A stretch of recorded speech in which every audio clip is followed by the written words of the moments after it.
I'm pleased to call to order today's hearing of the African Affairs Subcommittee of the Senate Foreign Relations Committee, and I'm honored to once again serve with my friend and colleague, Senator Isaacson.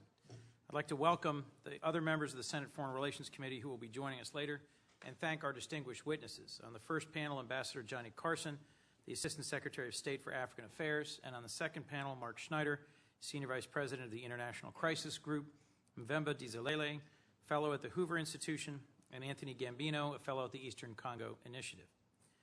Today's hearing on the elections and governance in the Democratic Republic of Congo is both timely and important. Last month's elections have been marred by reports of widespread irregularities that are symptomatic of greater challenges of governance. Today we will consider steps that can and should be taken to improve governance in the Democratic Republic of the Congo. We will look at U.S. policy towards this country that has been tragically plagued by decades of conflict, poverty, and insecurity. The recent presidential and legislative elections in the Congo have become the subject of intense international scrutiny. Election observers from the European Union and the Carter Center have both recently concluded that the results are lacking credibility. Reports have detailed mismanagement of the tabulation process, restricted access for international observers, missing ballots, and voter turnout in some districts allegedly greater than 100%.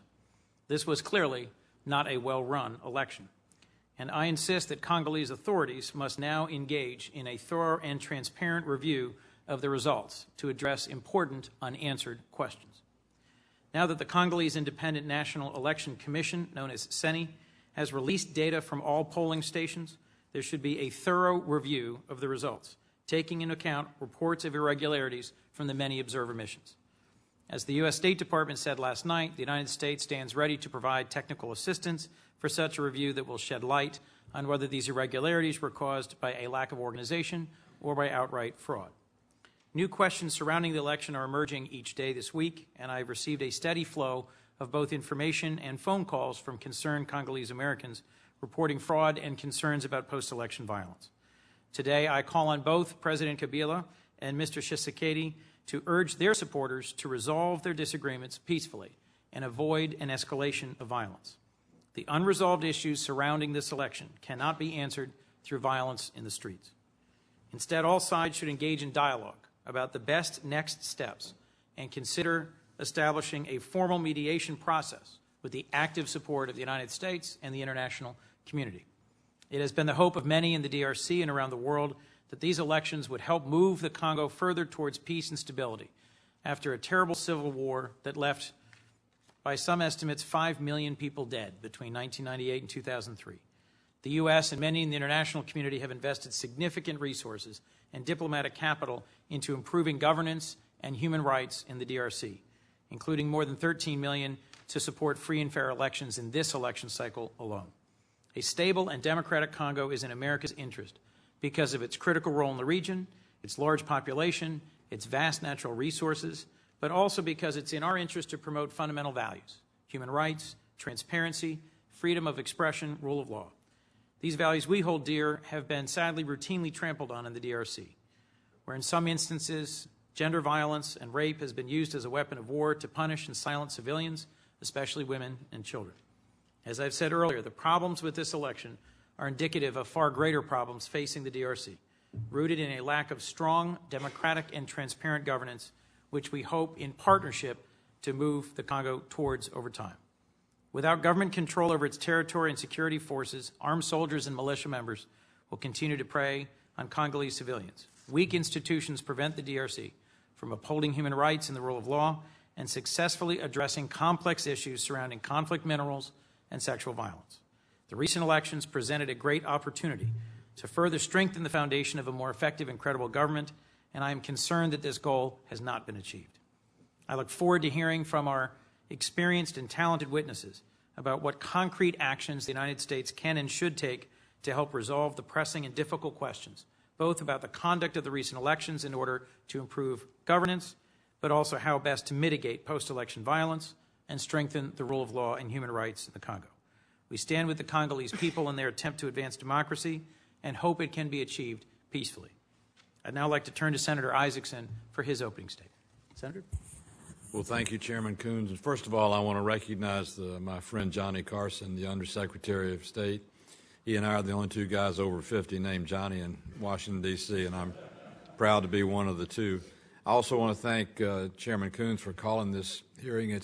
I was thinking as I heard his opening statement, he and I traveled to Nigeria earlier this year where they had just completed their first really successful democratic election with the election of Goodluck Jonathan, and we later went to Ghana where President Mills has a great country, a great free, open, transparent democracy, and the benefits that are coming to them. So we think this is a particularly important time to focus on the elections in the DRC, some of the alleged difficulties with those elections, and hopefully find ways we can lead the DRC to have more transparent, secure elections in the future and be a role model democracy in that part of Africa. As Chairman Coons has said, it is a critical country and a critical continent to the United States of America, and we appreciate our relationship and friendship with the DRC, and we understand the problems with the Lord's Resistance Army, with lots of other things, but we also know there's a long way we can go in terms of democracy, ending gender-based violence, and having a more civil society. So I commend you today on calling this hearing. I look forward to hearing from my buddy Johnnie Carson and our other witnesses who are here today. Thank you, Mr. Chairman. Thank you, Senator. I join you in welcoming Ambassador Carson, a real leader in U.S.-Africa policy and someone who we both look to for close and effective partnership between this committee and the United States Department of State. So I'll now turn it to Ambassador Johnnie Carson for your opening statement. Thank you very much. Good afternoon, Chairman Coons, and also good afternoon, Ranking Member Isaacson. It is an honor and a pleasure to appear before this committee this afternoon to testify before you about United States policy towards the Democratic Republic of the Congo. The DRC is the largest country in sub-Saharan Africa. With a population of over 71 million people, it is bordered by 9 other countries and is connected regionally and geographically with East Africa, Southern Africa, and Central Africa. It is also a country with enormous natural resources, valuable minerals, and abundant water sources. But despite its great potential, the Democratic Republic of the Congo is one of the poorest countries in Africa. The DRC's turbulent pre- and post-independence history has never allowed it to live up to its economic promise, nor has it been able to achieve the peace and stability its people desperately need and seek. The Congo's problems are centered around a lack of functioning state authority throughout much of the country. The state is unable to provide basic services such as health care, education, and infrastructure. The bureaucracy is weak and sometimes dysfunctional and lacking in power. The security forces are frequently undisciplined and certainly ill-equipped and poorly trained and irregularly paid. Corruption is widespread, and the problems go on from there. The United States, nevertheless, is the DRC's largest donor, having committed over $900 million this past year bilaterally and through multilateral organizations for peacekeeping, humanitarian, and development assistance projects. We have supported the DRC's efforts to emerge from conflict and realize a just and lasting peace that is based on democratic principles, the rule of law, and respect for human rights. The top priorities for the United States and the DRC are promoting credible elections, strengthening capacity to govern and protect, improving economic governance, and reducing violence and conflict in the eastern DRC. My statement will focus this afternoon on our immediate concern in the DRC, the stability of the country after the current elections. On November 28th, the DRC held its second democratic election since the end of the Mobutu era. 11 candidates vied for the presidency, and almost 19,000 candidates competed for 500 seats in parliament. The Independent Electoral Commission, known frequently as CENI, announced the provisional results on December 9, declaring the incumbent, President Joseph Kabila, the winner with approximately 49% of the vote. Second place went to the leading opposition candidate, Etienne Tshisekedi, with 32% of the vote. And a distant third, the Senni's provisional results accorded Vital Kamerhe with 7.5% of the vote. Both national and international observer missions, including the U.S.-funded Carter Center Observer Mission, identified flaws with the vote tabulation process, as well as other problems that occurred ahead of the actual vote. On December the 10th, the Carter Center released a public statement on its assessment that the Senni's provisional results, and I quote, lack credibility, unquote, noting, quote, the vote tabulation process has varied across the country, ranging from the proper application of procedure to serious irregularities, end quote. The statement goes on to say, however, that, quote, this assessment does not propose the final order of candidates necessarily different than announced by the Senni, only that the results process is not credible, end quote. We share these deep concerns expressed in the Carter Center's assessment over the execution of the election and the vote tallying process. It is clear that the elections were deficient. The Senni did not meet internationally accepted standards in the vote counting process. We have been watching the electoral process for months. I have met with and spoken with all of the major candidates on numerous occasions. Last week, I spoke with Mr. Tshisekedi and also with the Senni chair, Pastor Malunda. The State Department has found the management and technical aspect of these elections to be seriously flawed, the vote tabulation to be lacking in transparency, and not on a par with positive gains in the democratic process that we have seen in other recent African elections. However, it is important to note that we do not know, and it might not be possible to determine with any certainty whether the final order of candidates would have been different from the provisional results had the management of the process been better. Further assessments by election experts could determine whether the numerous shortcomings identified were due to incompetence, mismanagement, willful manipulation, or a combination of all three. President Kabila has publicly acknowledged that there were, quote, mistakes, unquote, in the process, but has reportedly rejected any assessment that the results were not creditable. An opposition candidate has formally filed a petition with the DRC's Supreme Court, which is presently reviewing the results and has until December 19th to issue its ruling.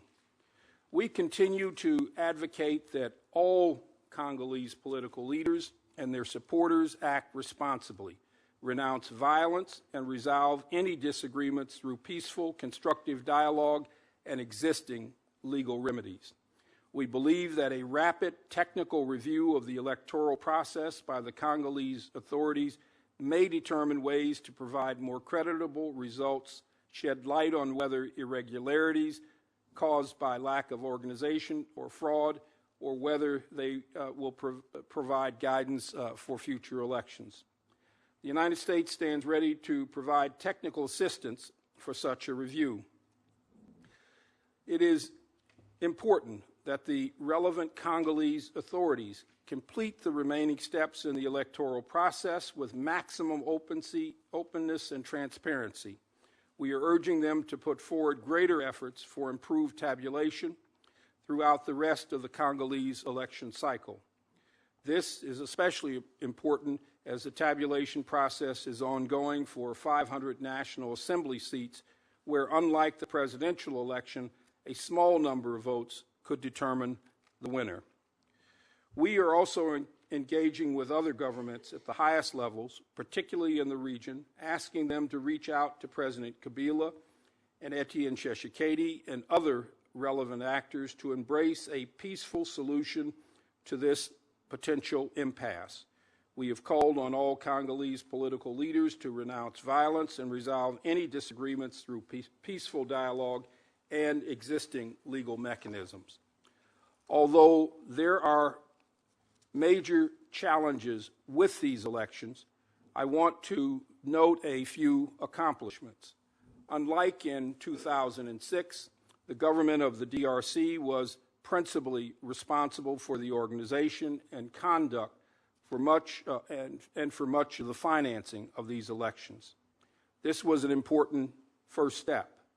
The CENI was able to register over 32 million Congolese voters, and over 18 million voters endured admittedly difficult conditions to cast their votes. The voter turnout and enthusiasm for these elections broadly reflected the determination of the Congolese people to have their voices heard through the democratic process. The United States played an active role in assisting in the electoral process.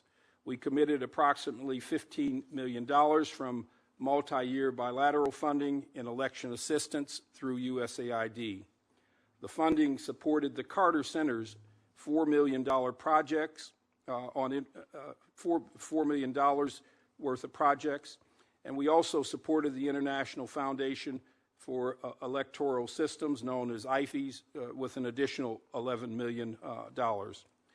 This funding was used for civic and voter education, for national election observer training, and capacity building of human rights organizations.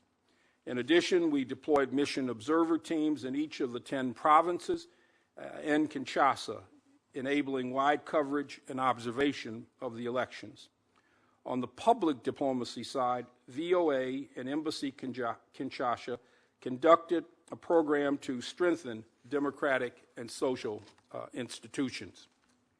Our involvement and observation of the elections was indeed extensive. Moving beyond the recent elections, I would like just to take a few minutes to state that the United States strongly supports the United Nations Stabilization Mission in the Democratic Republic of the Congo and its efforts to help the Congolese government bring peace and stability to the DRC. Although MONUSCO cannot be in the Congo forever, any decision on the mission's drawdown or eventual withdrawal must be condition-based to avoid triggering a relapse into broader insecurity. We recognize that sustainable peace and stability in Eastern Congo will require professional and accountable Congolese security forces and a strong and independent judicial system, and we are working with other nations to promote these. The United States also wants to help the government of the Democratic Republic of the Congo to counter the threat of rebel armed groups and to help the DRC establish sustainable security, something that has eluded the country for decades. We continue to work closely with the people and government of the DRC on countering the LRA and enhancing the protection of its civilian population. We are also concerned about the illicit trade in the DRC's natural resources.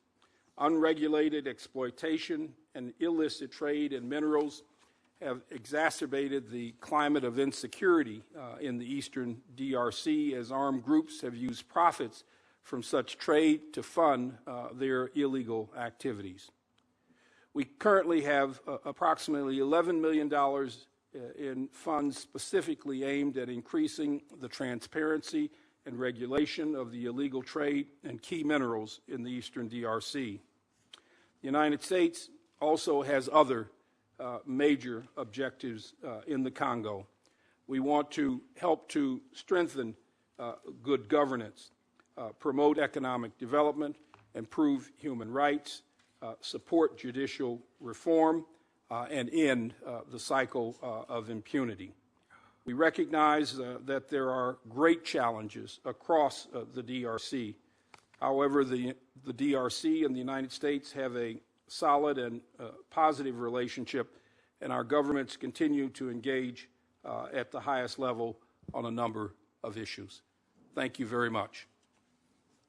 Thank you, Assistant Secretary Carson. Let me begin, if I might, what will be a 7-minute first round. Please, if you would, describe the technical assistance that the United States is prepared to offer the Congolese authorities to facilitate their conducting a transparent and thorough review of the election process and what steps can be taken by CENI and by other Congolese institutions to improve the credibility of both the outcomes in the process and create stronger institutions, both as the next steps of the tabulation of the National Assembly elections are moving forward and in advance of future elections? Mr. Chairman, thank you for that question, that excellent question. First, let me say that we pushed very hard for CENI to release all of the numbers that are currently being reviewed, contested, and disputed. I spoke with the chairman of the CENI, Pastor Malunda, and encouraged him not just to release the aggregate totals, but to release all of the numbers from the 63,478 polling stations across the country, as well as the 169 compilation centers. It was our nudging and pushing that resulted in all of these numbers coming out. We have said to the authorities, in response to your question, Mr. Chairman, that we are prepared to help come up with resources to fund a technical assessment of the elections. We are prepared to look for resources in conjunction with others to have groups such as IFES, the Carter Center, and other respectable and internationally acknowledged election organizations go into an in-depth audit of exactly what occurred. This would permit an examination of the logistical, the administrative, and the management processes that are part of the election, as well as any irregularities that would also be discovered in such an audit. We think that this is important to do in order to develop an understanding of what went wrong in the loss of ballots and votes by individuals. But most importantly, it would provide a foundation on which to improve the next set of elections for that country. We all know that this is not a one-only process. Our desire is to see better elections in the future. The only way that can happen is to be able to identify the reasons why this election did not live up to the expectations of the people of the Congo, as well as many in the international community who support democracy. So it would be an audit. We would not attempt to do it with our own individual resources, but would go out and contract groups that are election experts to do this, to provide a foundation to find out why, what went wrong, and to provide a basis and a roadmap for improvements as we move ahead. Let me ask a next question, if I might, about post-election violence, given how quickly developments may unfold in the DRC, both the Supreme Court ruling, the scheduled inauguration. How quickly can the international community, the UN, the AU, SADC, other partners of ours, get engaged with the United States, get engaged with the Congolese government, and conduct this audit? And what impact might this have on post-election violence, and what do you think the international community and the United States can and should do to minimize the risks of widespread violence? Mr. Chairman, we have been sending a very loud and clear signal to all of the candidates to not engage in violence. We have said repeatedly that violence has no part in the electoral process or in democracy. We have encouraged them to resolve any differences that they have had or might have with the process through legal means. We have reached out to a number of key leaders around the region to ask them to reinforce this message as well. I myself spoke this past weekend to the chairman of the African Union and encouraged him to convey the same message to officials there. I think that with respect to the issue of violence, all violence is unacceptable and should not be tolerated. But the reality thus far, Mr. Chairman, is that there is significantly less violence following this election so far than there was after the second round of the 2006 election, in which President Kabila beat his closest rival, Mr. Mvemba. Following the elections in 2006, there were armed battles in the streets of Kinshasa and in a number of other major towns between rival armies of the two contending candidates. That had to be eventually put down over several weeks by the Congolese military, supported by the UN. I am not saying that the prospect for violence does not exist going forward, but thus far we have not seen anywhere near the level of violence that we saw in 2006. We continue to encourage all candidates to act responsibly. We've encouraged neighboring state leaders to enforce that message as well, and we will continue to do so. Thank you, Ambassador. Senator Isaacson. Secretary Carson, when when the chairman and I were in Nigeria, we had an interesting, if I remember correctly, 2.5-hour meeting with Mr. Yeager, who's the head of the election commission that was put together in Nigeria to conduct the election that was so successful. And one of the things that they used, which was impressive to both of us, is cell technology to communicate from the polling place to Lagos, or I guess was it Lagos or was it Abuja? What the count was at the polling place. So if it got to Abuja and it was different, they had some idea there was some fooling around, and evidently it was the key cog in having transparency and accountability in the vote processes. I know we've talked about, you used the term improved tabulation process. That was an improved tabulation process in Nigeria. Could we recommend that, or ask the Nigerian government if they would invite Mr. Yeager in to consult with them on reforms like that could help have more transparent and fair elections? Senator Isaacson, the answer is yes, and I hope that as we go out and try to put together a effort to have a technical assessment made, that those who might win the contract to do this would in fact invite in people like the Nigerian election commissioner. I think he did an extraordinarily good job also in very difficult circumstances. You're absolutely right about the importance of cell phone communication there, where people were able to send their results in telephonically, so that there was a way to double and triple track the numbers that were being received at the central compilation centers.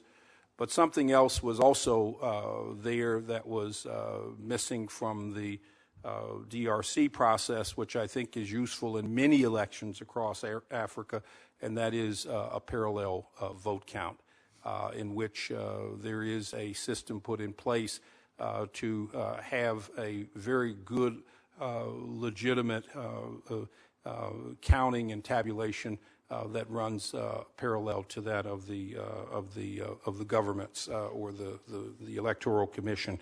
So that's an important thing. One of the other things I might add too is that there were enormous logistical and technical complications with this election. But this election also took place in the worst time of the year for the DRC, right in the middle of their rainy season.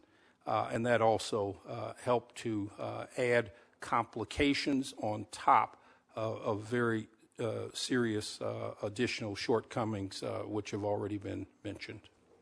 In your testimony, you talked about a lack of functioning authority in a good area of the DRC. And as I understand it, there are places in the DRC that are really under good control and have good functioning authority, but there are some pockets that are pretty lawless, ungoverned, and hard to reach. In the election tabulations, was there any correlation between the problems with the election as to those that didn't have functioning authority and those that did? I haven't been able to make that kind of assessment myself, but I do know that it was, in fact, very difficult to carry out the elections in the South Kivu area, which is an area where armed groups continue to operate quite widely. But I know that the problems that were experienced in this election were widespread. They occurred in Kinshasa, they occurred in Katanga, they occurred in Equator.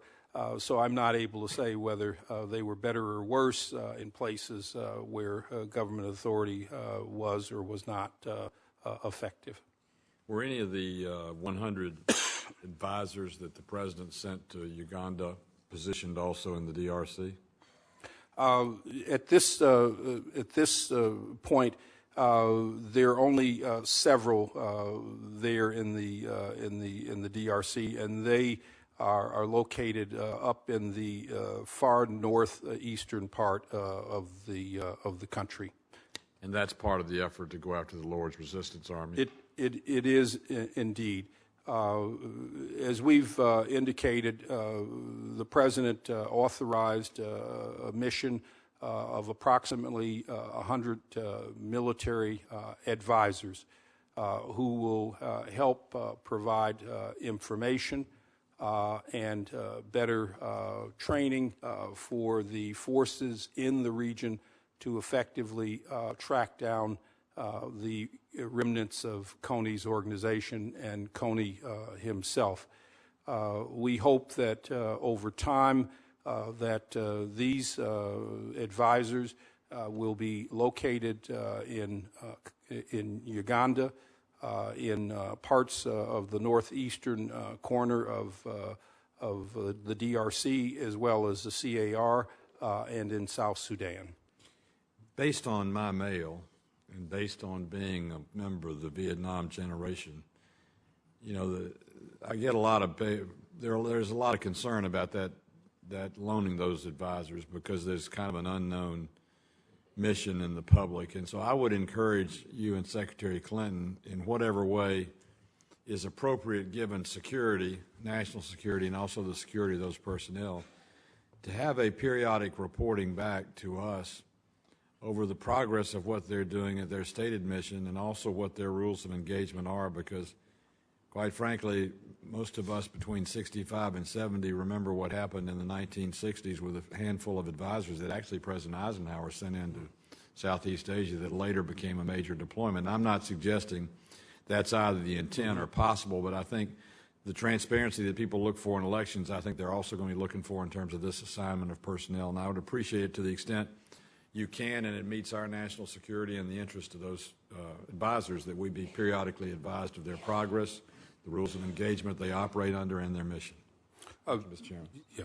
Yes, sir. I actually agree, and I think there's probably no reason, Senator Isaacson, that we cannot in fact do this. And I will make sure when I go back to the building that we have no problems with doing so, but I have no problem with giving you a periodic update. If I don't do it, I will make sure that my colleagues over in the Department of Defense are aware of this request and transmit it for them to make sure that it happens. But I think that's certainly a suggestion that we can follow through on. I think my suggestion is not just for myself and Senator Coons, but we could be the conduit to ensure that the Senate understands that issue, because if it were to bubble up, a lack of knowledge can be a real threat to the mission. So I haven't talked to the chairman about this, but I'd be happy to be a part of a conduit to periodically give that report to the members of the Senate. Absolutely.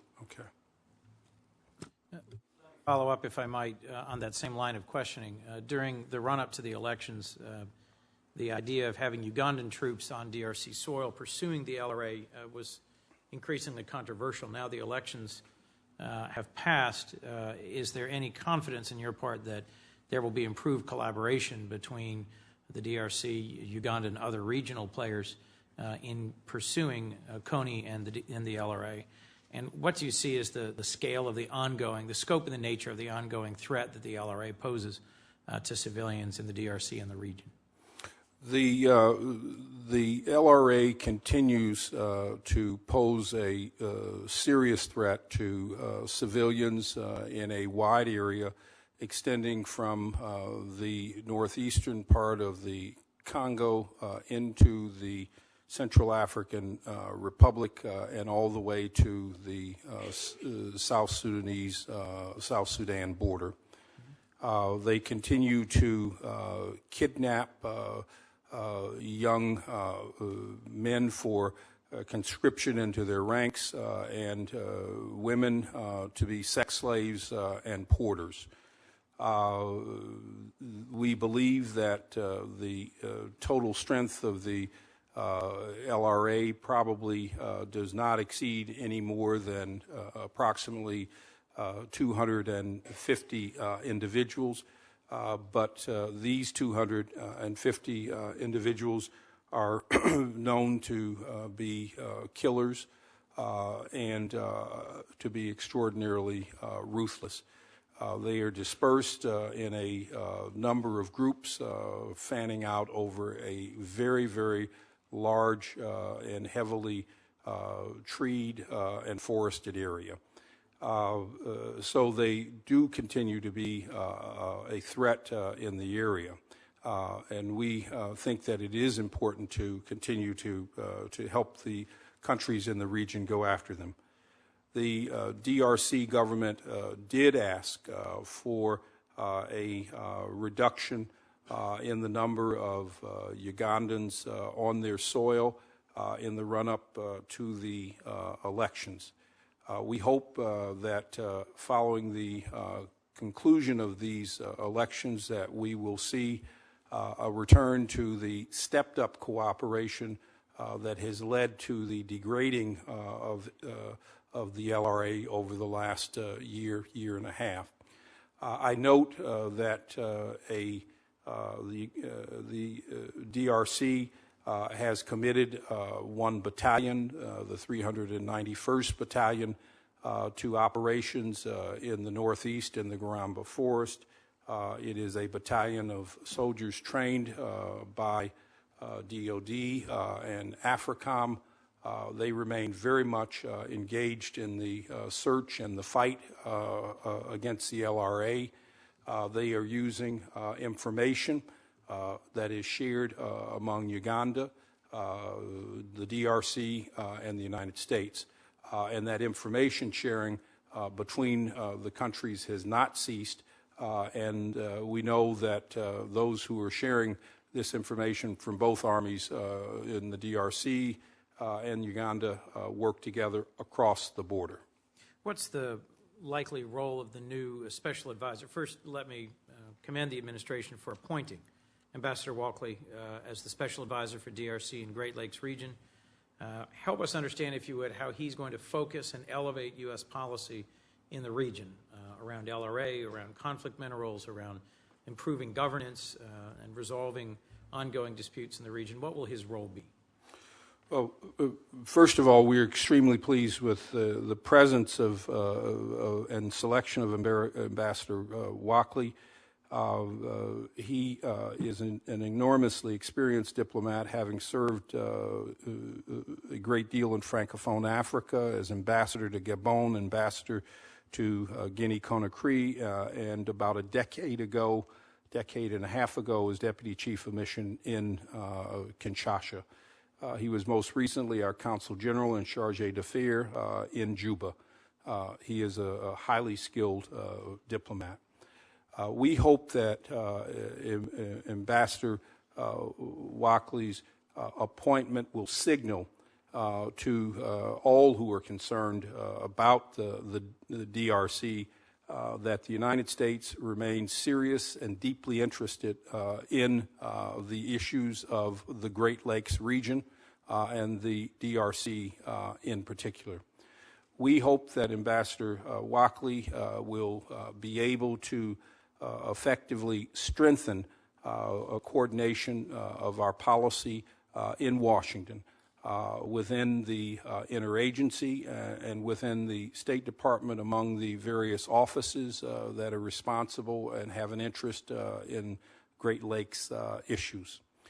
We also hope that he will be able to work with the governments in the region to promote greater security, collaboration, and information sharing, help them work together on strengthening common economic ties that are important across the border, help them to address the issues of conflict minerals and the movement of conflict minerals illegally across one border into another state for export. And we hope that he will be our conduit and liaison with the international community and those in the international community who are also concerned about issues in the Great Lakes. So we see essentially a three-part role for him in his obligations for us. Thank you. Senator Isaacs? I don't really have another question. I just want to thank Secretary Carson for his active engagement in the entire continent and for his keeping Senator Coons and I so well informed. I think the successes of the last year have been quite remarkable. If you look at the comprehensive peace agreement in the Sudan and the potential for what's happening there, the positive potential there, and some of the other things that have happened in large measure have been because of your diplomacy and your engagement, and I personally acknowledge that and appreciate it very much. Senator, thank you very much, and thank you for your support as well, and the chairman's support is in addition. I think that both of you have been strong supporters of strengthening our engagement and with Africa and developing a positive and strong relationship with the continent. Let me, if I might, just ask one or two more questions. I had understood Senator Durbin was making his best efforts to join us and now may have been unavoidably detained, so I'm going to leave the record at the end of this hearing open for longer than usual.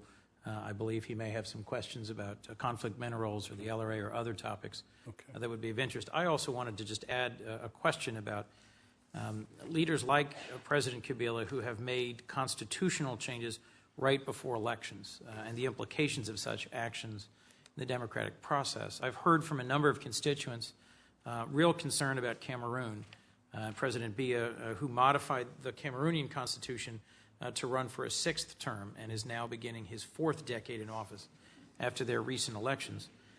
What more can the United States and the international community do to ensure in Cameroon that the political opposition is not silenced and to discourage other leaders in the region, including, for example, as we spoke about the other day, President Awad in Senegal, from forcing similar constitutional challenges or extending their terms of office beyond what might be positive and reasonable in the interest of their people in the democratic process? Mr. Chairman, very good question. The decision by the President and the government of Cameroon to end term limitations was deeply, deeply unfortunate. I think that the elimination of terms helps to fuel some of the difficulties that arise when leaders have an opportunity to extend themselves in office indefinitely. We are clearly opposed to the extension, or we're clearly opposed to the reduction of an elimination of term limits. We have voiced our concern about this issue to President Paul Biya. I hope that he and others in his government will see the value of reinstating term limits. I think that it helps to create an opportunity for political mobility by the most senior political officials in any country. But the elimination of term limits in the Cameroon, as around other parts of Africa, is regrettable. My last question, the Democratic Republic of the Congo is at the bottom in terms of the human index. The international community's contributed $2 billion. We are, as you mentioned, the single largest donor. Given the outcome of these elections so far, given the very real challenges facing the DRC going forward, what aspects of our assistance and of international engagement do you think have the best prospects for improving human conditions, improving governance, making the DRC a more just and positive place for its residents in the years ahead? What can we be doing to improve governance that will have a lasting impact? Well, we are working to improve the judicial system. We are working with civil society organizations. We are working with the legislature. We have to continue to do all of these things. We are working with civil society to fight corruption. We're working to improve the capacity of the judicial system as well. These are things that do take an enormous amount of time. But I would like to say that a lot of our resources going into the Democratic Republic of the Congo are there to address human needs, sexual and gender-based violence, ending the cycle of impunity that has led to enormous human rights violations against women and others across the country, improving in health care as well. So it's across a wide area that we're working. Well, thank you. I'd like to offer our sincere appreciation, Ambassador Carson, for your leadership. And we'd like to now move to our second panel today, if we could. Thank you so much for your testimony. Yeah. Thank you. Assistant Secretary Carson. I think Congolese. There's a significant number of Congolese here. And it was the comment about corruption. Just, there is widespread corruption in that government. Carson's a good guy. He is. I'm really glad.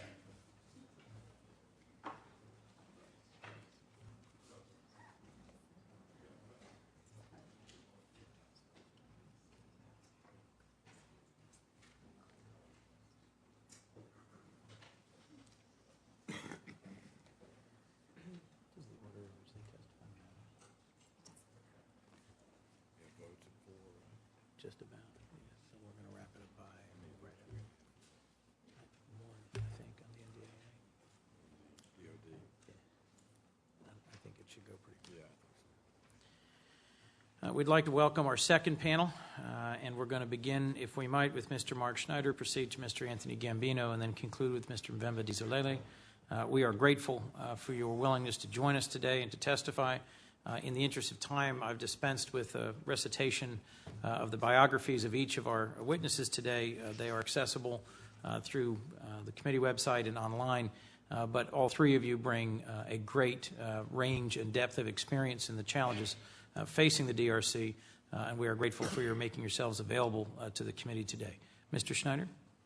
Thank you very much, Mr. Chairman, Senator Isaacson, to you both for holding this hearing at a watershed moment in the history of the Congo.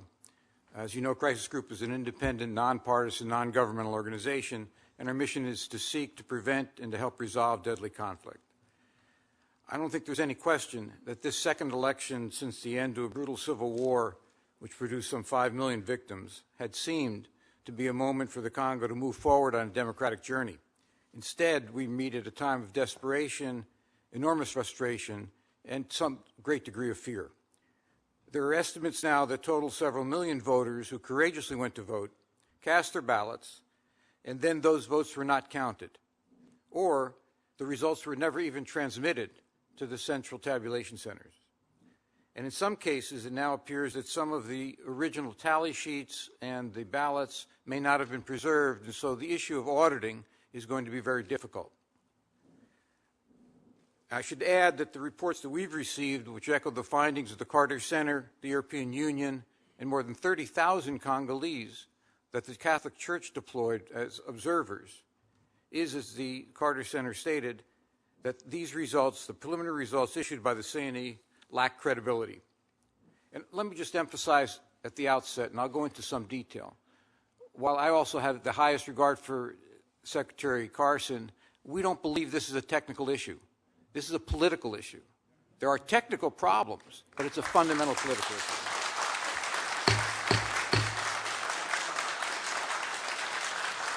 Mr. Schneider, please stop. Let me be clear. We're not going to allow demonstrations, comments, or conversations during this hearing. I will have people removed. Please allow us to conduct the hearing in some peace and order. Thank you. Mr. Schneider. You made the point about the question about the implications of the absence of functioning authority in different places in the country. And I think it's important to recognize that the initial reports that we have indicate, as Secretary Carson mentioned, that among the worst situations were in Kinshasa, where the Carter Center found some 2,000 polling stations in Kinshasa where the results simply were not counted in the final tally sheets, and another 1,000 around the country. They estimate 850,000 votes were affected. The EU yesterday, in its detailed report that came out, now estimates 1.6 million votes that were not counted. And I think the fundamental issue here is about the disenfranchisement of Congolese voters. This was their right. This is a right that clearly seems to have been denied to a substantial degree. I should also add that we've now heard, and there's a report again in the EU report, that there were some polling stations where there were more votes tabulated than voters registered. We're close to 100% of the votes from those stations reported by CNE were for President Joseph Kabila. Yet in some of those very instances, observers were able to be there through the end of the tallying, and in fact, they found very different results. In some cases, the results were more balanced. In other cases, the second place finisher, Etienne Tshisekedi, actually came in first. And in a sense, these results show that our worst nightmare in the pre-electoral period have come to pass. That is, the results are so marred by widespread charges of fraud and dishonesty that the credibility of the entire election may be fatally impaired, and so too the legitimacy of the government that follows. But our major concern right now is that we are deeply disturbed by the loss of life that's already occurred and, unfortunately, the potential for ever-widening regional and ethnic conflict and upheaval. And that's where we argue that there has to be the central focus right now. We believe there's an overriding responsibility of the international community, from the MONUSCO peacekeeping mission, the United States and others, particularly the African leadership and the African Union, to join with the Catholic Church and others to find a path away from a return to national violence in the Congo. That's really where we see the gravest danger. And I should add that while the international community now has indicated that it believes these results were fatally flawed, there must be a mechanism proposed beyond the question of technical experts in order to participate in the verification of these initial results and to provide some degree of mediation in the Congo. And we believe that that's crucial. The African Union, the United Nations, the European Union, and the U.S. should immediately be focused on what is the mechanism that can help lead the Congo in a different direction. And I should add that ultimately the goal should be to permit that those voters who were not able to vote or whose votes were not counted to re-vote in those areas in order to ensure that their right is recognized. And that ultimately is the only way that you will ever really know who won this election. And essentially what we're asking is that this be done at a time when the country is sort of poised on whether or not there's going to be additional conflict or whether it's going to move forward in a democratic fashion. And remember that we have not yet had even the preliminary results with respect to legislative voting. And again, that verification, which will need to be some participation of an independent international body, along with the Congolese, because of the immense amount of suspicion that has occurred. And just let me give you 4 examples. In the preliminary issues, 1, the constitutional amendment that changed the playing field. 2 was that the voter registration rolls were challenged. The political parties, opposition parties, never had a chance to audit them. 3 was the nature of the membership of the CENI, with a clear bias towards the current government. And 4th was the naming in early November of a Supreme Court, which is ultimately going to preside over the dispute resolution, again, with a heavy partisan cast to it. These are essential questions. And I'll stop by simply noting that there are 2 other issues that have been raised, and I think they're crucial in terms of the future of the Congo. One is security sector reform, and reform particularly within the Army. And the second is the non-corrupt management of the country's natural resources. And I should add that we agree with Secretary Carson on the need for the action that was taken with respect to the LRA, but there's far more that needs to be done with respect to the nature of the integration of militias into the armed forces of the Congo that must be changed if you're going to have an end to the kind of violations that we've seen in the past. Thank you, Mr. Chairman. Thank you, Mr. Schneider. Mr. Gambino. Thank you very much, Chairman Coons, Ranking Member Isaacson. Thanks for the opportunity to testify before you at this historic, crucial moment for the Congo. I'm a fellow at the Eastern Congo Initiative, but the views in this statement are mine alone. The Congo's recent election was clearly fraudulent. The way in which the aftermath of these fraudulent elections is managed will affect every issue of interest to the United States and the Congo. The outcome will decide whether Congo, after badly stumbling, can regain a democratic path. But the outcome also will have a determinative effect on U.S. efforts on sexual and gender-based violence, on broader respect for human rights, on security sector reform, on conflict minerals, on general development prospects, and on all other issues of interest to the United States regarding the Congo. If this crisis is not successfully resolved, it will not be possible to improve governance in meaningful ways, and Congo could descend into a deeper humanitarian disaster, becoming unstable once again, affecting all of Central Africa and beyond. In 2006, the Congo held relatively good, free and fair elections. Mvemba and I were election monitors in 2006. We saw this. The elections had flaws, but ultimately and most importantly, it was clear that the person announced as the winner in the presidential election, Joseph Kabila, indeed had won. How did Congo so rapidly descend from successful 2006 elections to chaotic, brazenly fraudulent elections last month? As these elections approached, alarming signs grew that the Congolese Electoral Commission was fumbling badly in its role to plan and manage the elections.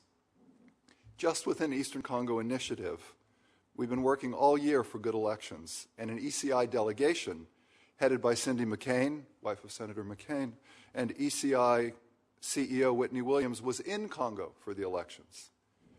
A little earlier in September of this year, my good friend Mvemba Dizolele and I recommended greater engagement by the United States. Our paper's title was not particularly terse, but it certainly was clear.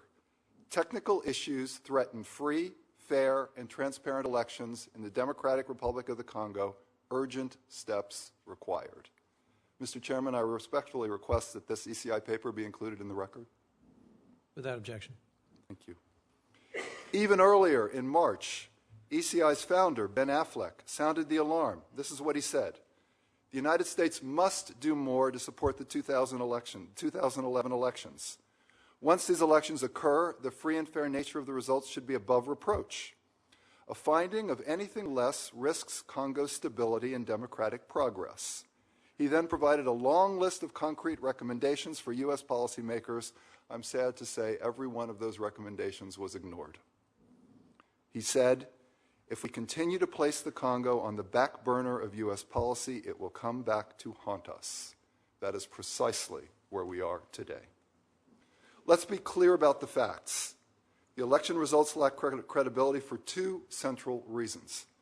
First, the head of the Electoral Commission, Reverend Mulunda, badly botched preparations for the elections and was complicit in the preparation and reporting of clearly fraudulent results. Second, there's been a massive attempt by supporters of President Kabila to steal the election. One clear implication of these facts is that Reverend Mulunda should immediately be replaced. No reasonable person can have any confidence in his ability to play a useful role in this process from this point on.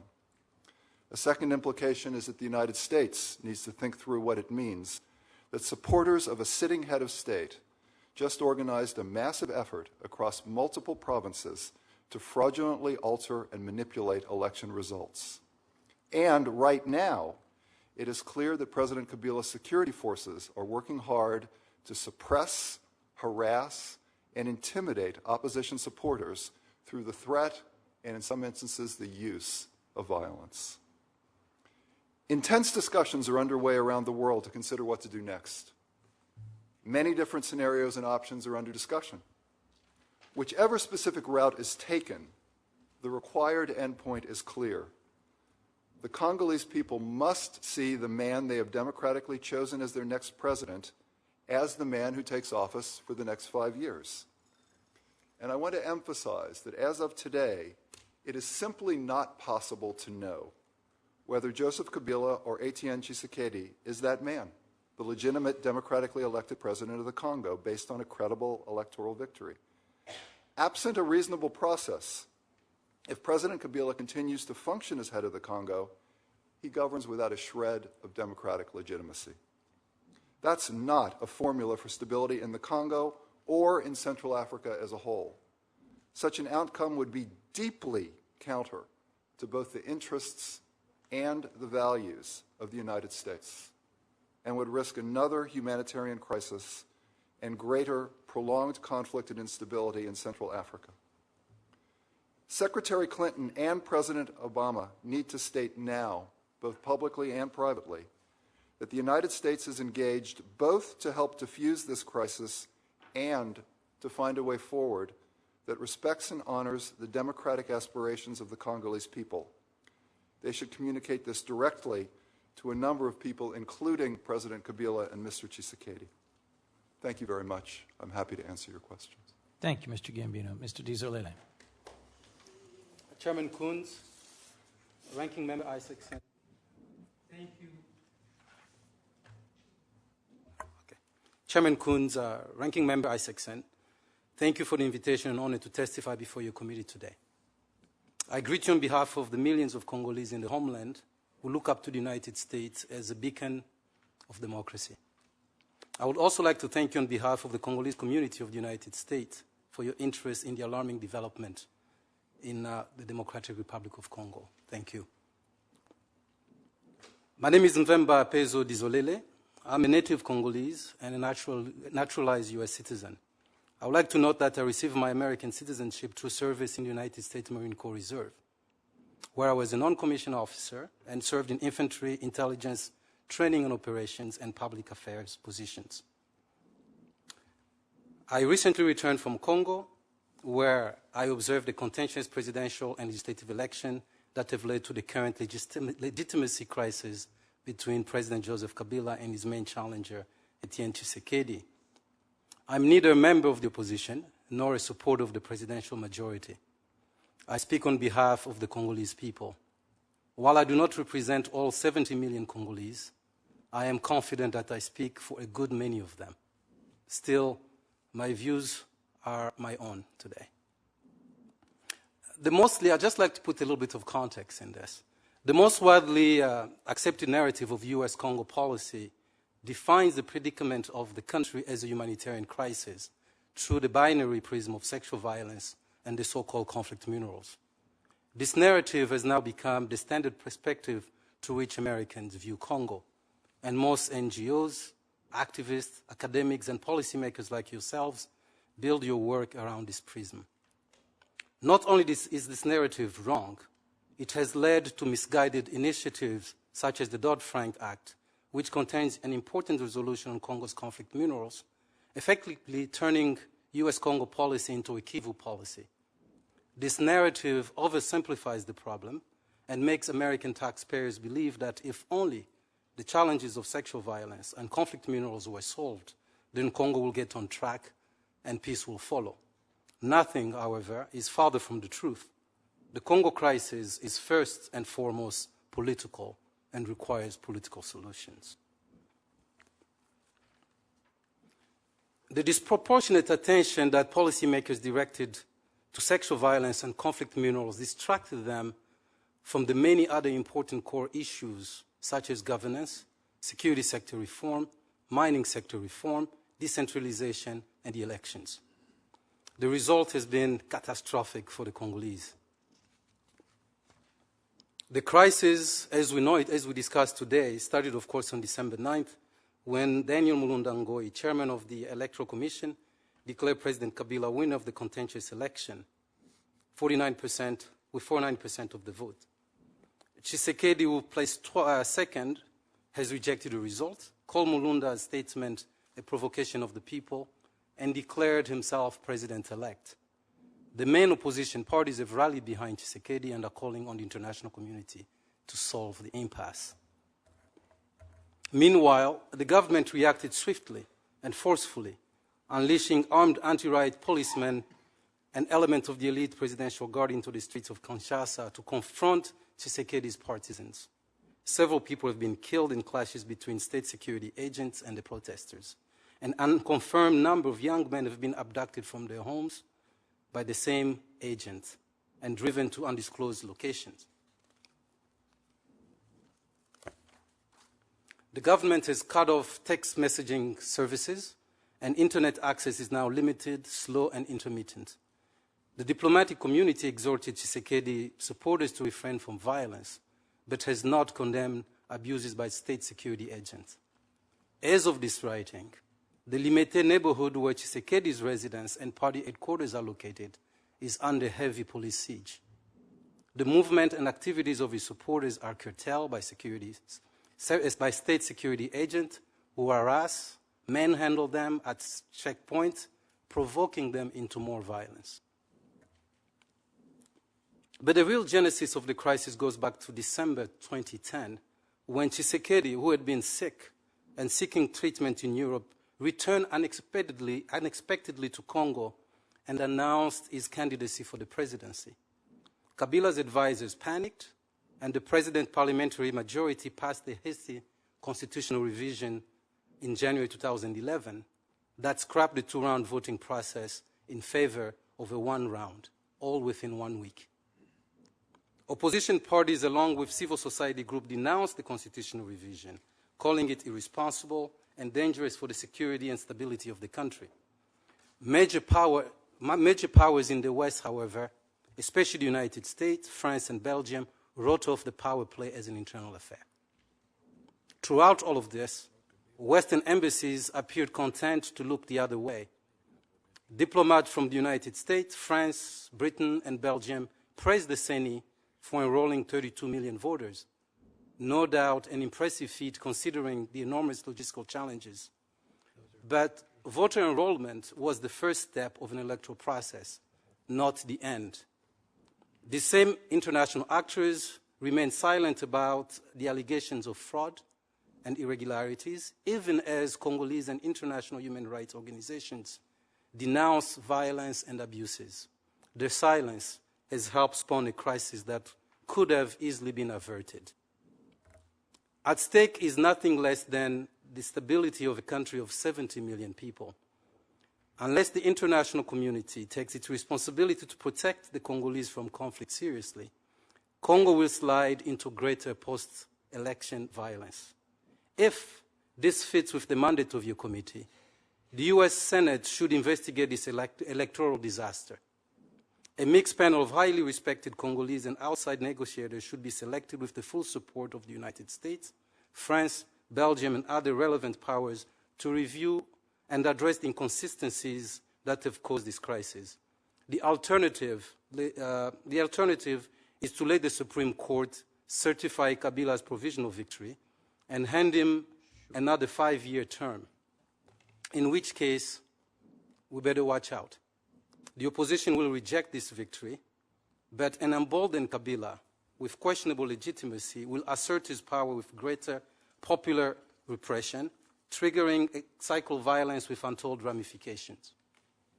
After decades of mismanagement and chronic conflict in Congo, this election presented the people with a chance to rebuild their country. With its vast natural and human resources, Congo has the potential to be a regional power, as it once was, providing stability and leadership in an area known for turmoil. But if the Congolese are robbed of a fair and honest say in international politics, such potential will remain but an illusion. I thank you. Thank you, Mr. Dizolele. All three of you have made direct reference to what is our primary focus today, which is our grave concern about the legitimacy crisis that's produced by the widespread concerns and questions about not just the technical mechanics, but the actual outcome of the elections.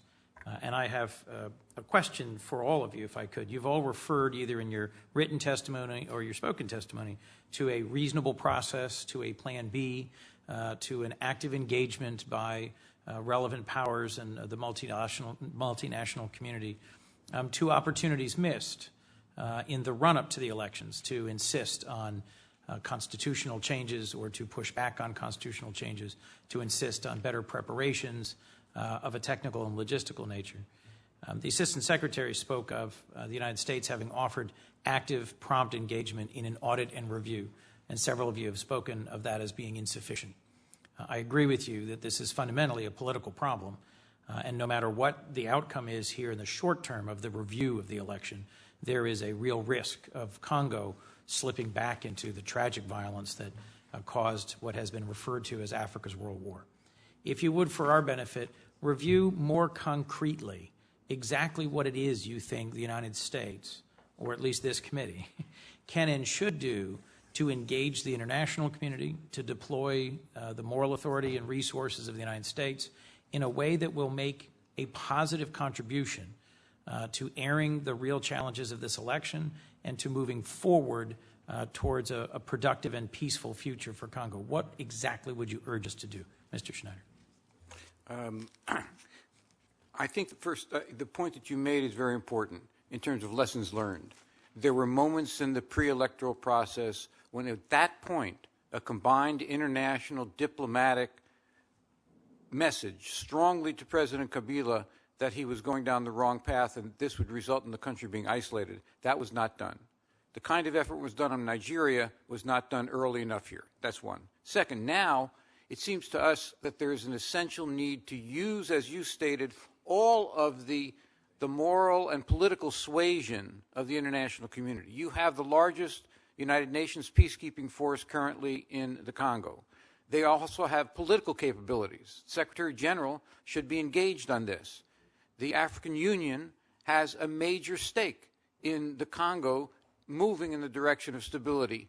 And we believe that the U.S. can be if you will, can help to generate engagement by the African Union and the United Nations in a concerted and unified message to the government of the Congo to permit independent international verification of the process, either with the current government and CNA or parallel to it. There needs to be full international involvement and engagement at a very high diplomatic level.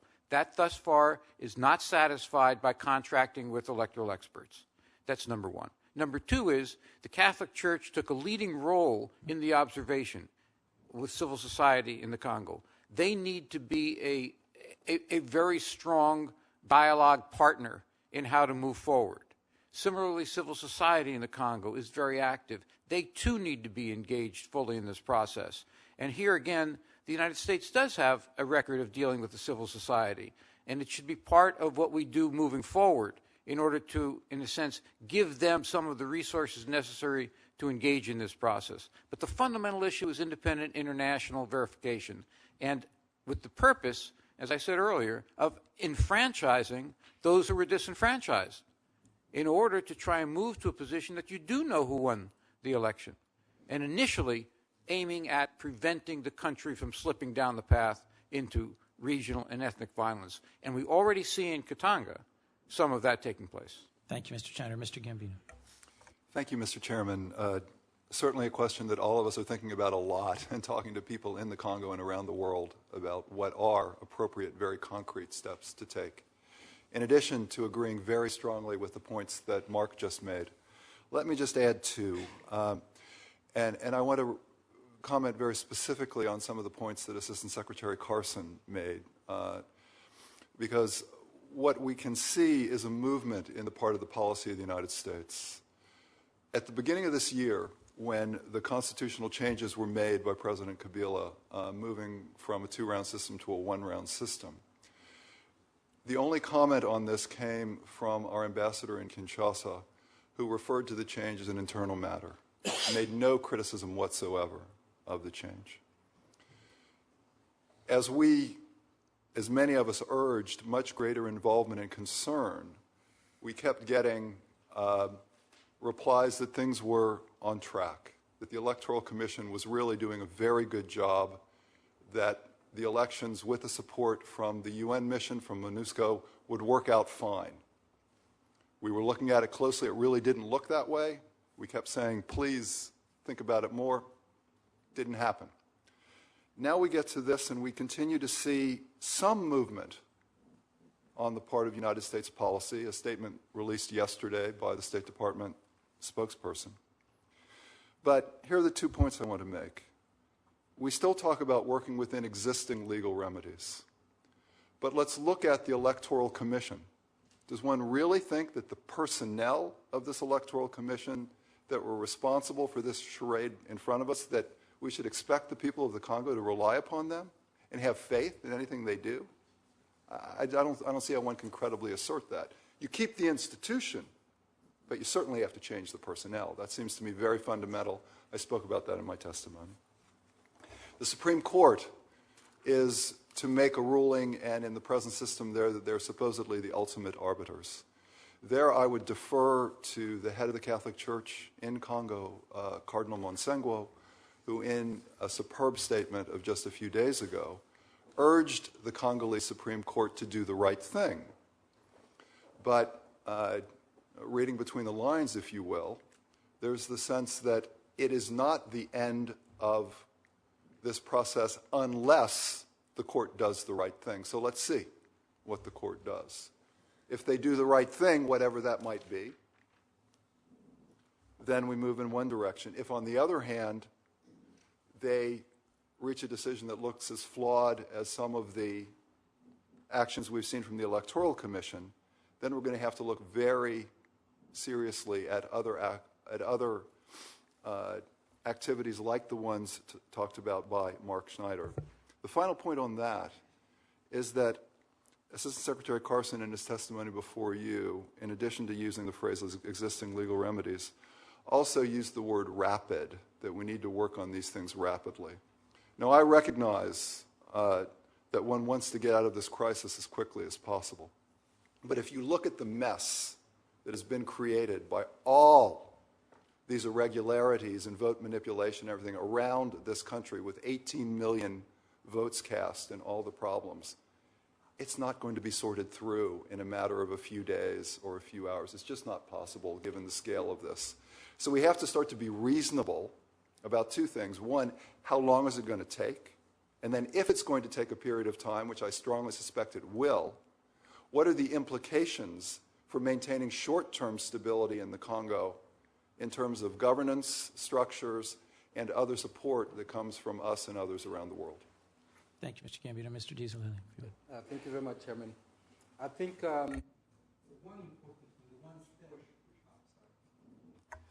thank you, Mr. Chairman. I think the first step is really the message of the United States. Our message has been, frankly, pathetic. I mean, at a time where Secretary Clinton is urging the Russians, to march in the street and reclaim their rights, we're getting a message that is very rosy when it comes to the DRC. Between the two countries, we know which countries has suffered more calamities and which country needs this more than the other. You can answer that yourself. But it's ridiculous that for the entire process my colleagues have mentioned, the U.S. has given a nod to the process when everybody knows. It's been really, really despicable, and I think we need to change that. If your committee can start sending the strong message that the U.S. stands for something, we should not be sounding like Chinese. And so far in Congo, the U.S. diplomacy is not different from the Chinese. We cannot continue like that. So I think we need to put pressure so that, like my friend Tony has just said, we should put pressure so that the process is not expedited. There's no point to expedite the process if this is going to unravel, not maybe in 6 months, but maybe in a year. Congo is, as things are, this is a ticking bomb. So we need to insist. Congo depends on us. I know that it's a sovereign country. It's my homeland, but it's a sick country that depends on us. So we have tremendous leverage on the DRC. The State Department doesn't like to think so, but I'm sure they know that they have tremendous leverage that have not been used. We should use those and insist on a delay on the certification of result. And then we will follow what both Tony and Mark have just mentioned, to start looking beyond the technical review, the politics of it, so that the disenfranchised Congolese voters finally will get the voice heard. This may mean that Kabila is proclaimed president, but people will have confidence in the process. And we also, I think more importantly, this is something that has not been discussed often, is the crisis of personalities as we look at this. Mr. Tshisekedi and his group of opposition leaders have terrible relationship with the diplomatic community. And in the process, the diplomatic community lose sight of what really is at stake and start, shortcutting people. But that's not really the issue here. The issue is beyond President Kabila and beyond Tshisekedi. So we need to look at the process, keeping that in mind. Thank you. Let me, if I might, Mr. Dizolele, seek a clarification of your earlier testimony, because you spoke in fairly stark terms, as if the United States focus efforts by the Congress to make some impact on conflict minerals or on sexual violence were misplaced or misguided or ineffective or wasteful. Or what I think you were trying to convey to us was that these are important and vital issues that deserve attention, but that they exist within the larger context of a country whose politics and whose governance are the main enduring problem. And if we don't fix political legitimacy and we don't, on the behalf of the United States, engage in governance questions, then we can do all the work we want to through Dodd-Frank and conflict minerals and so forth, and we won't have addressed the real driver. Was that your point? Very much so, and I will just illustrate a little bit. Congo is the size of Western Europe, so for us in the U.S., it's 1/3 of the United States from the Canadian border to Florida. If we look at Vermont as Eastern Congo, what's happening in Vermont is important for the country. Right. But to claim, part of the problem is women that are being raped, they need help. There's no doubt about it, they need help yesterday. But that area, the Kivus, are part of a greater country, which is actually what's happening in the Kivu is happening because of what is not happening in the rest of the country, not the other way around. If women are being raped in the Kivus, they bear about 3 questions that anybody asks, whether you're Tibetan or Chilean or Congolese, is why, pardon my French, the hell are these women being raped? Where is the government? Is anybody protecting them? We've lost sight of that when we look at these issues. Or if we look at the conflict minerals issue, then the issue is like, hey, why is this looting happening? Is there any responsible? Is there any adult in the house? And where is this adult in the house? We should be starting putting pressure on the adult in the house and not create a set of schemes that keep on perpetrating the problems. I'll just finish with a story. I visited the Panzi hospital, and Dr. Mukwege told me a story of a young woman. I'll name her Sifa. Sifa was about 13 years old. She came from Shabunda, where she had been raped. She came to Panzi. For those of you who've been to Panzi, Panzi is a small hospital. It's famous, but it's very small. While this woman was being treated, she used to do her makeup every morning and talk to the doctor and say, "Papa, you see how beautiful I am. Whatever happens, don't send me back to Shabunda." 6 months later, after she was fully healed, Dr. Mukwege, against his own judgment and against the will of the woman, but because of capacity problem, sent her back to Shabunda. She came back about 6 months later. She was raped again, and this time it was very bad. The surgery didn't take, and as they ran further testing on her, they found out that she was HIV positive. So this woman, this Shabunda girl, she doesn't want the U.S. to just give $17 million, as Secretary Hillary Clinton promised when she did the tour of the area. She wants this to stop. And in order for it to stop, we, the international community and humanity, have to have the courage and say this has to stop. Start arresting people, starting putting pressure on the adult in the house, which is the Congolese government, not the UN, because often we displace the discourse. Then we blame the UN, we blame everybody else, and we give free ride to the government. That's the kind of thing that I wanted to. Thank you very much. Thank you. Senator Isaac.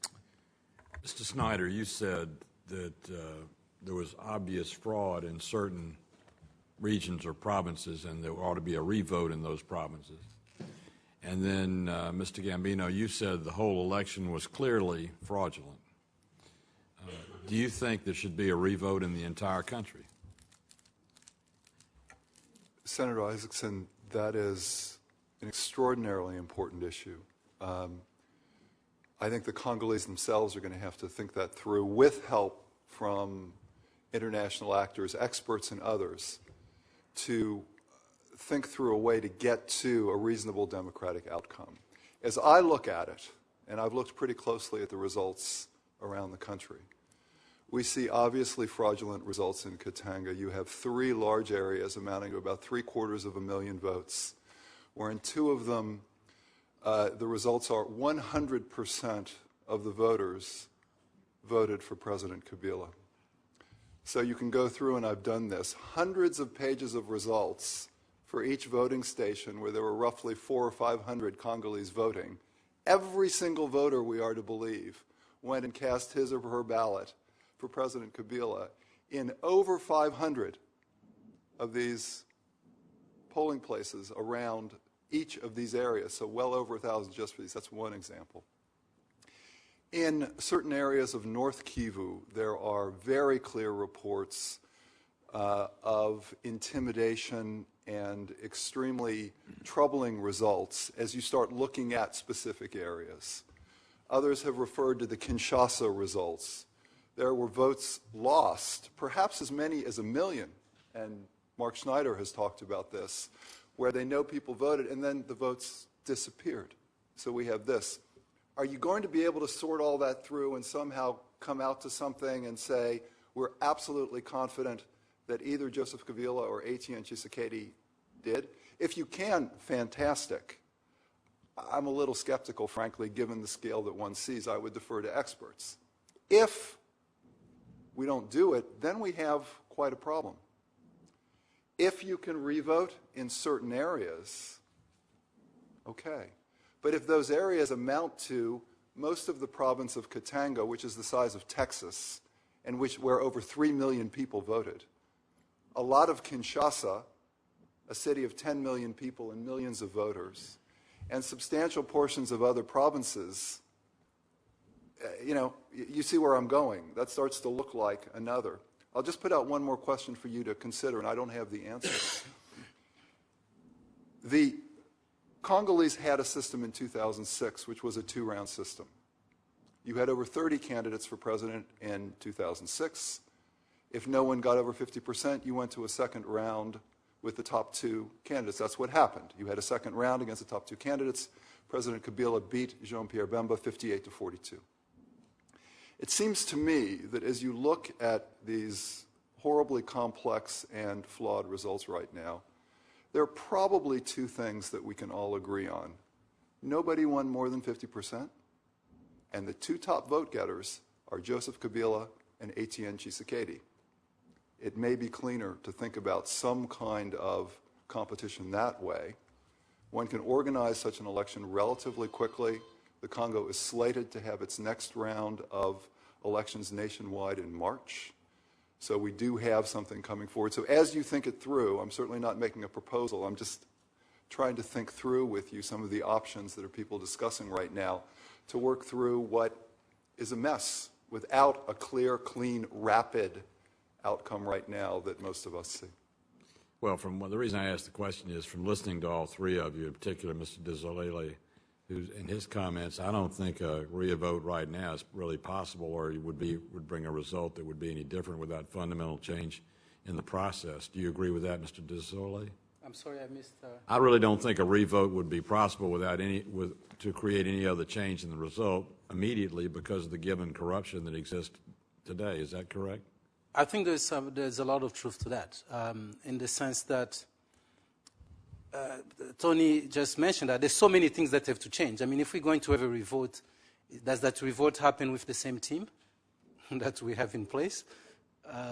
And if it does, then what does that mean? Well, let me interrupt you because you made the statement. You said, parenthetically, you said, well, maybe we ought to just let the president stay in for another year, but then charge them to have another re-election and structure the vote better. I think that was what No, I didn't make that statement. You didn't make that statement? No, that was not me.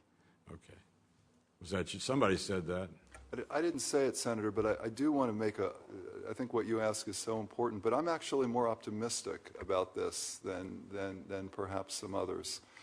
You know, we're sometimes get a false dichotomy between the 2006 and the 2011 elections. People pretend that in 2006 the international community did everything, and so the elections went reasonably well, and that in 2011 the Congolese did most everything, and the results have turned out as a result. That's actually not true. In 2006, yes, the international community did more, played a better role, was more engaged, but there was a huge role played by a much better electoral commission and a much cleaner election all around. The Congolese did a fantastic job in 2006. I think this time around, as I've said and the others have said, making some changes in personnel obvious, but also with the kind of international engagement that Mark Schneider and others are talking about. Could you imagine, if you came to a second round early next year, for example, Senator, surely you should have some people placed in some of those areas, Congolese observers, where we got 100% results. And there should be a sense that we can, some of these can be done. The Catholic Church had 30,000 observers at this election. Some of these things can be done to get us to the kinds of credible outcomes that must be attained. Well, more transparency brings about a lot more accountability. There's no question about that. If I could, it does seem to me that while we can come up with a variety of scenarios to get to an end, that has to be the result of negotiation in the DRC. And that's where I think you need to have a combined, unified international view, high-level former presidents from African countries that are authorized by the African Union, in a sense blessed by the United Nations and supported in terms of trying to bring about a mediation that says, okay, and we believe that it should be a second round for those two, or revoting for these areas, and we will have essentially a parallel process to determine the outcome.